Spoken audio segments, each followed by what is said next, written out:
Hello and welcome to ET Onsite, a show where we get you the most promising mid-cap companies that could be tomorrow's large caps. I'm Neeraj Shah.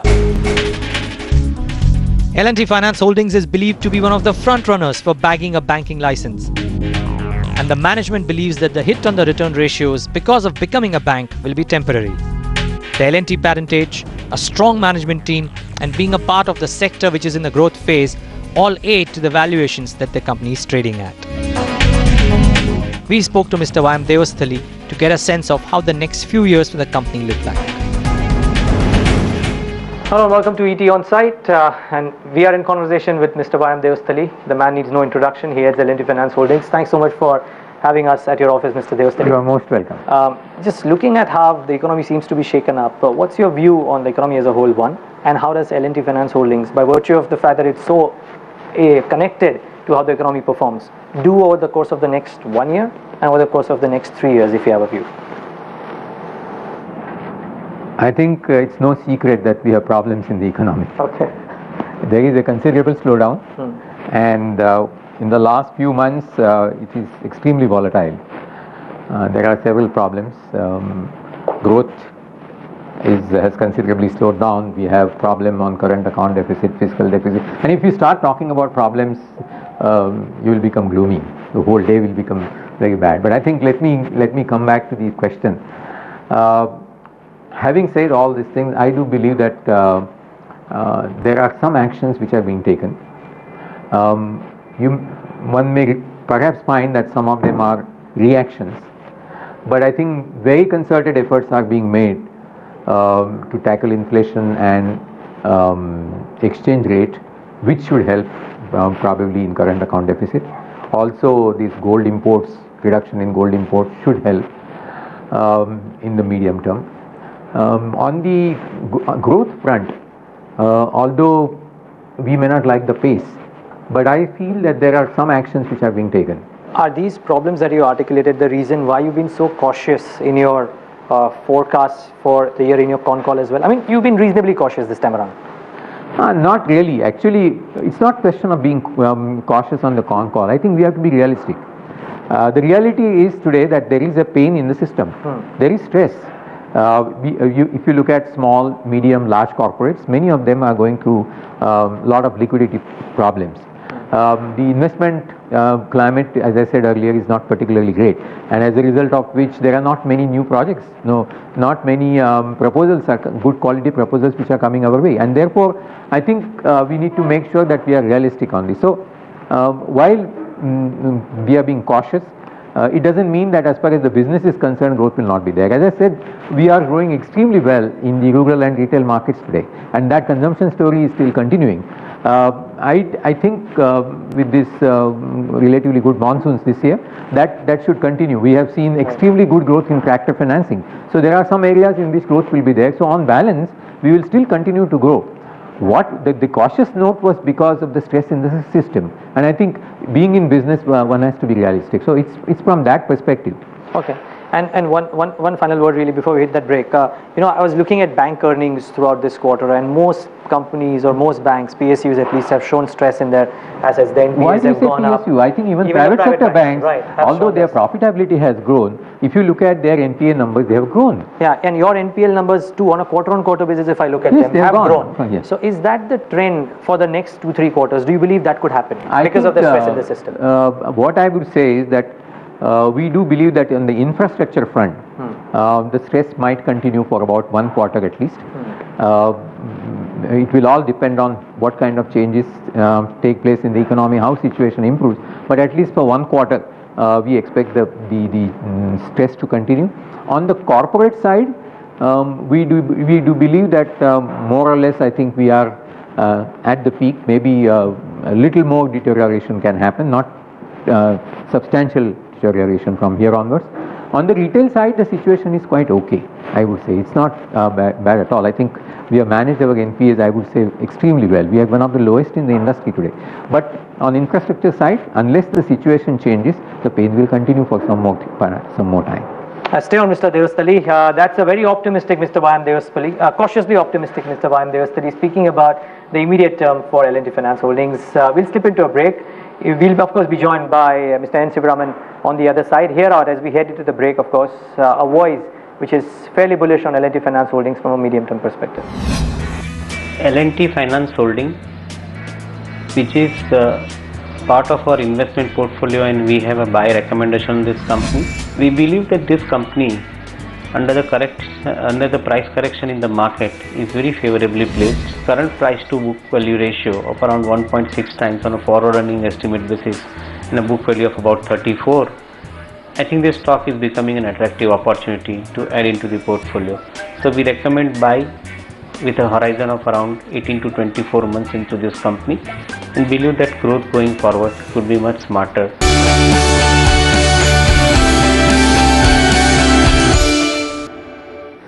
We're back with ET on site, and we're joined by N. Sivaraman, the President and whole-time Director of L&T Finance Holdings as well. Good having you. Thanks so much for joining in. You know, I was speaking about the macro view with Mr. Devasthali. Now, let's also talk about some nitty-gritties. And looking at your numbers, the last quarter released, or over the last 2-3 quarters, one thing that I saw was that, and correct me if I'm wrong, but your spreads have narrowed a bit. I believe your borrowing costs have increased a marginal bit as well. Is this worrying by virtue of what's happening in the economy and what the RBI is doing as well, or you're not unduly bothered? The margins had been impacted right through the year 11-12, clearly. The reason has been that the interest rate environment has been increasing, and of all both the portfolios, which is the infra portfolio and the L&T Finance portfolio, L&T Finance portfolio largely lends on a fixed rate basis. So when you had a rising interest rate environment, it did compress the margins. But if you have seen the last about 3 to 4 quarters, we have consistently seen an improvement in the margin by about 10 to 15 bps on every quarter. Okay, so I think it's a question of how the interest rate on the ground moves and how much of it we have been able to pass on, or how much we decide to pass on to the customers. So I'm expecting that by this end of this year, we should see a slightly widened margin. I would say that on a steady state basis, if we achieve about 6.5 to 6.75% margin in L&T Finance, then we should be able to be very close to our target ROE level. So that's what I think. But in this quarter, there is a slight increase in margin. In fact, in this quarter itself is about 20%. 20 basis point increase in margins. Right. We are talking of net interest margins. So Sure. there is some growth. But what about borrowing costs, Mr. Devasthali? That, I mean, the mood to my question was that. Do you believe that over the course of the next 4 quarters, there would be an increase in borrowing costs, or that wouldn't be the case? Perhaps in this quarter, you might see an average borrowing cost going up. I don't know whether how long the current measures of RBI will sustain. Right. Once we have already seen a spike, drop, and again a spike. Again, it's still, today, if you ask me, it is far more quiet and calm than what it was yesterday. So I think it's a combination of rupee stability, inflation. I'm positively looking forward to a more benign interest rate environment than what it has been in the past few quarters. In light of that, what happens to disbursements for L&T Finance over the course of the next 3 quarters? You delivered 1 quarter. Over the course of the next 3 quarters, and possibly, if you can foresee over the next, say, maybe even 7 quarters or 11 quarters. So it's in a business of our type where we are focused on multiple things: quality of credit, the margins. So it's difficult to kind of put a crystal ball and say this is where I will go. But if I have to say that the good piece that we have is a fairly comprehensive loan book. The product suite that we have is quite comprehensive. You have infrastructure, you have the retail product finance, you have the construction equipment, other commercial vehicle finance. We have just got the housing finance in place. So I'm expecting that some of these will definitely fire during the next 3 quarters. I do see construction equipment and commercial vehicle picking up maybe in the 3rd or 4th quarter, by which time I hope the economy will reach a level of even keel and then start moving forward. The infrastructure project ordering should start happening, which will also be a fillip to both construction equipment and commercial vehicle. Mining related issues, I suppose close to the election they will also get solved, which will also provide a fillip to the commercial vehicle piece. So all in all, I think there will be opportunities. Also, one thing that we have done in terms of our product focus is been trying to lend for a tenor, which is why if you see our, even though very subdued disbursement growth, our book growth has been very robust right through the last 4 to 5 quarters. I'm expecting that so long as we focus on the right credit, right tenor, we should continue to see growth in our books coming through. Actually, in the first quarter, the disbursement growth has been reasonably healthy. Very good, I should say. In the given, Do you think that continues? see, I think that's what Mr. Shivaraman was trying to explain. We have chosen to be diversified, and therefore the portfolio gives us opportunities to grow in spite of business cycles. Currently, the investment cycle is not particularly great. Infrastructure sector is not doing so well, and there are very limited opportunities. Similarly, the corporate sector is going through some stress, SMEs and even large corporates, some of them. But at the same time, the consumption story is doing very well, and therefore the portfolios portfolio of consumer financing, housing finance, and to some extent even equipment financing in the rural markets, that's doing extremely well. So tractor financing and all the rural products are doing very well. So if you have this kind of a portfolio, I think you are able to manage the business cycles very well. And it's a de-risking which we have attempted to do through the diversification of the portfolio. So we believe that this will give us opportunities in all business cycles. Of course, ultimately the economy has to grow. Right. If tomorrow economy goes down to 2% and 3%, which is highly unlikely, then one cannot say on these numbers for sure. However, if it continues to grow at 5-6%, I think we will have opportunities. Supplement, if you take infrastructure, which is one of the most difficult areas today for new opportunities, all that we need to disburse is about say 5,000 to 6,000 crores to grow at about 20%. And last year we disbursed 6,000 crores. If you ask me whether there are enough opportunities, there are renewable energy, there is refinancing opportunities. We are setting up an NBFC idea, which will also make us as competitive as a bank in terms of offering pricing without compromising on our returns. So there is a good potential that we can grow at a decent growth. Even in infrastructure sector, there is some hope in this overall bleak scenario. I do believe road sector in the second half should do reasonably well, because I understand that NHAI has started awarding EPC contracts.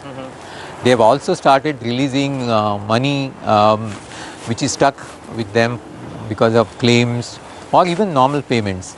And their financial condition is reasonably healthy, in the sense they have enough cash. So cash is not a problem for them.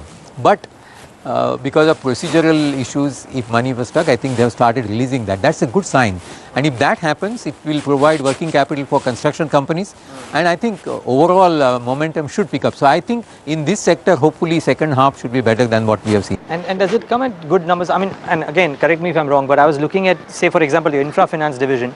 The PAT margins that you guys have enjoyed, they've been volatile, and off late they've just come off, at least in the last quarter. It's happened over the last last quarter. Last quarter, yes. Mainly because of some level of provisioning we have taken in anticipation of possible deterioration in some other book.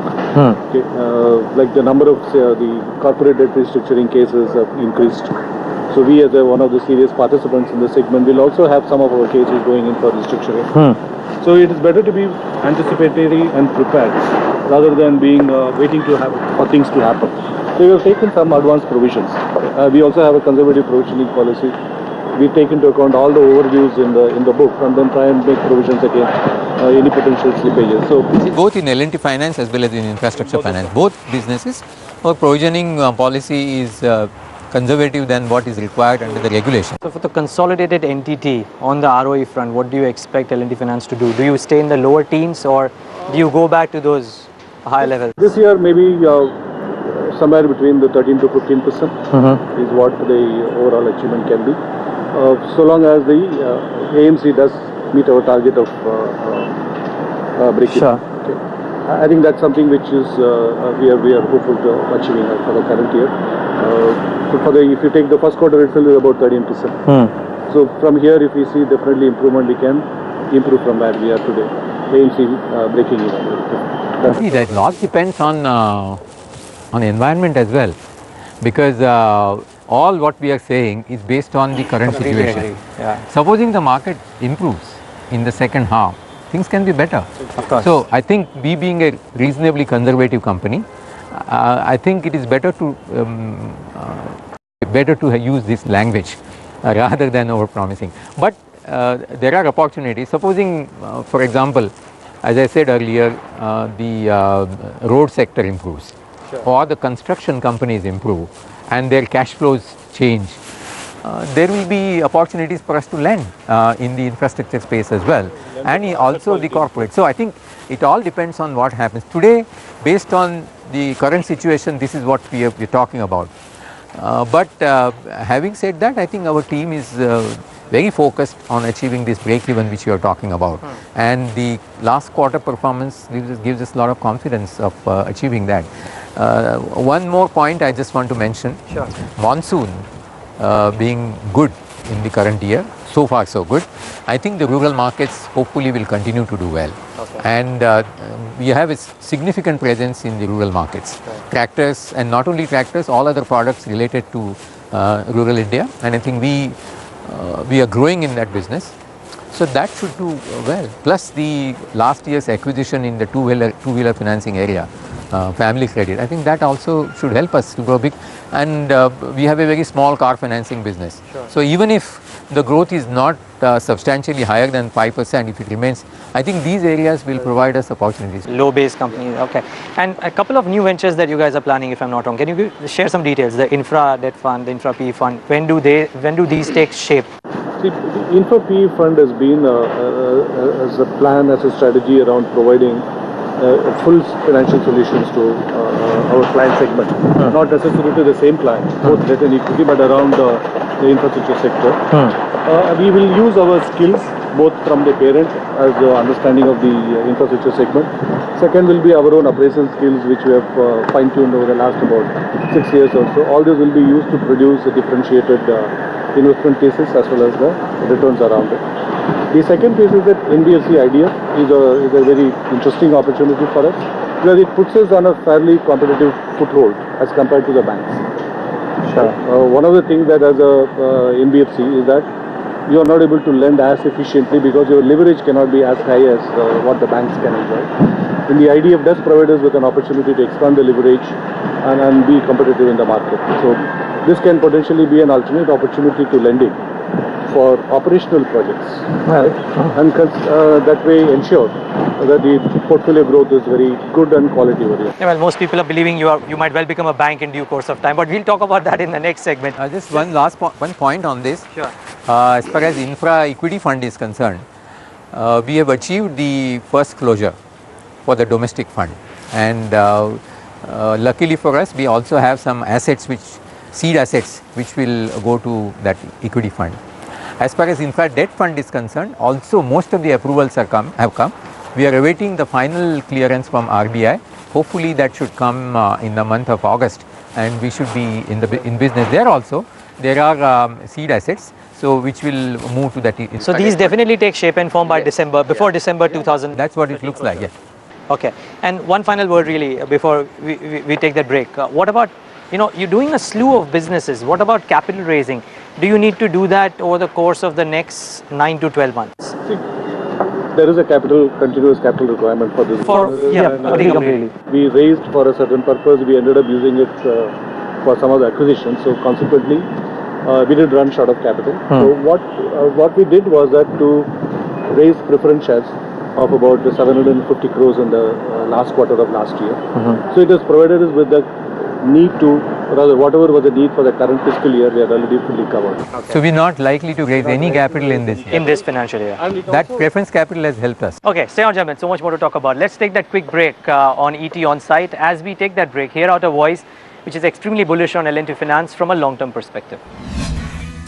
This is distinctly a company that stands apart from some of the NBFCs thanks to the kind of unique positioning it's always had. Of course, part of the parentage, the pedigree, the way it's been structured, well capitalized, all those things do add up to the flavor. My sense is, if you look at the numbers this quarter, yes, there has been a little bit of a stress on the asset quality, particularly when you're trying to grow a book in troubled times. This is likely to happen, but the growth on the rural market segment is fairly strong, and that's something that is a silver lining to the dark clouds on the infrastructure side. And eventually you'll probably start seeing an EPS inching up, or at least firming up on the favorable side. So I would still kind of give it the benefit of doubt. Maybe the upside is restricted here on in the next couple of quarters, but for a long-term investor, these are great values to stay put or probably even buy into on some of those weekdays. So it's a thumbs up for me, with a little bit of a patience thrown in. but it's definitely something that makes the grade at current valuations. My target would probably be around 89-90 rupees in the next couple of quarters.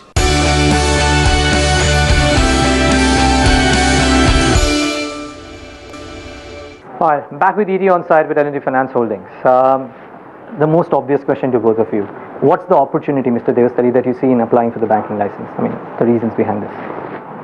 So banking is a long-term platform. Sure. And it throws many options. Which is the general answer, yes. But let me explain. Sure. We have built a reasonably comprehensive or diversified book. Today, we are an NBFC, but if you look at our portfolio, it mirrors portfolio of a bank. So the aspiration was always there, because we believe that that is the most stable platform, and we are trying to create long-term organization. It offers you opportunities to get retail customers in form of deposits. That's of course one very important point, but at the same time it also allows you to offer new products to the customers. Today in NBFCs we cannot offer many products. For example, we can't do foreign exchange related transactions. We can't do any transaction banking business. So for example, custody, settlement, or cash management. So there are a number of things which we cannot do in NBFCs. So I think this is a much broader platform, and if you have a good business plan and a strategy, I think you can create a perpetual business. In NBFCs, you cannot do that. No, in fact, I want to quote something that you said in the last results con call, and I will quote you. You had said that it was too premature to comment on what the impact of applying for the bank license would be on the balance sheet, and that's something that the whole analyst community believes, that there will be a sizable impact on balance sheets of NBFCs who are applying for the banking license. Is that a valid concern, and how would you address it? Yes, there will be, as it will be obvious, we need to make investments. We need to make the investment to get the organization bank ready. IT, branch network, refurbishing the branches, NBFC branches to look like a bank branch. All of this investment will be done. But if you look at a 35,000 crore balance sheet and about, say, the reported profit for the last year was about 550 crores, right? These investments are not as large to really dilute, or it's very significant. The second piece that we need to look at is the meeting with the priority of the regulated requirements. Priority sector, we play that segment by choice as an NBFC. So we are present in rural market, so we are participating in this business for the last many years now. We see it as a way of expanding the business. We see it as an opportunity rather than a handicap. The second piece, which definitely puts a burden on the as a bank, converting from an NBFC to a bank, is definitely the CRR/SLR requirements. We'll have to raise fresh liabilities to be able to meet with the requirement on the day that we convert ourselves into a bank. No doubt. There will be a certain amount of negative carry, the cost of deposit versus the yield available in the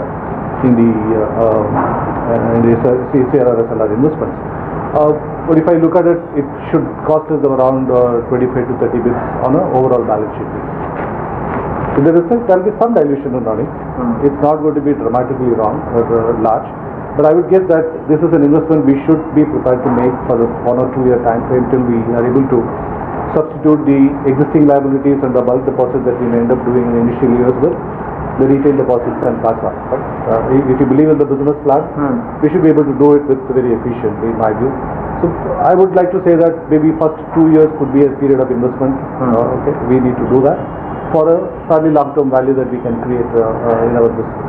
So it's not really dilution of earnings in the normal sense. It's actually an investment for medium to long term, and I think that is required, and that can create perpetual or long term value for all the stakeholders. So I think that's the most important point. It provides you a much broader platform. Just to supplement, there's one point that there is going to be expansion of the customer segment, expansion of the services that we can provide. So naturally you participate in a far larger revenue pool. Right? The second important piece is that the leverage that the bank can achieve.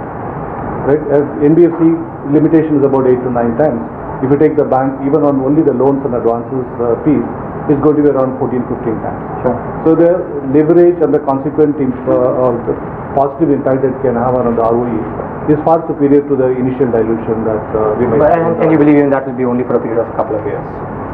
Just before we end this interview, Mr. Devasthari, I mean, you're branching out into a number of businesses. How is it that L&T Finance is coming up with so many leaders for so many different businesses? How are you grooming people per se at the top leadership?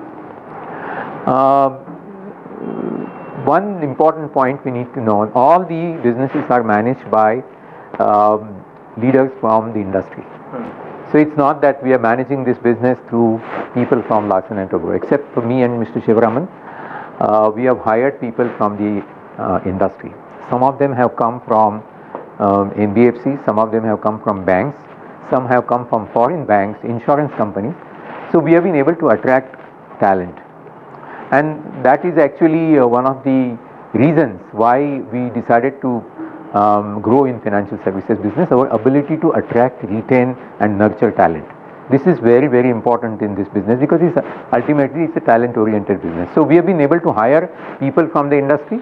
Some of them have come along with the acquisition, and some of them we have hired when we started the business. For example, Mr. Suneet Maheshwari, he joined before we started infrastructure finance business. Mr. Dinanand Dubhashi came in when we were growing our L&T Finance business. So they saw significant opportunity for them to grow. That's one point. And then after they join, it's up to you to create an ambience where they can grow. Thank you so much for being a part of Eating Insight. Mr. Devasthari, Mr. Shivaraman, thanks so much for joining us. Well, that's the top management of L&T Finance Holdings, a stock that most people are extremely bullish on, speaking about what the next couple of years or the next 5 years look like for the company. Thanks so much for watching this leg of ET On Site.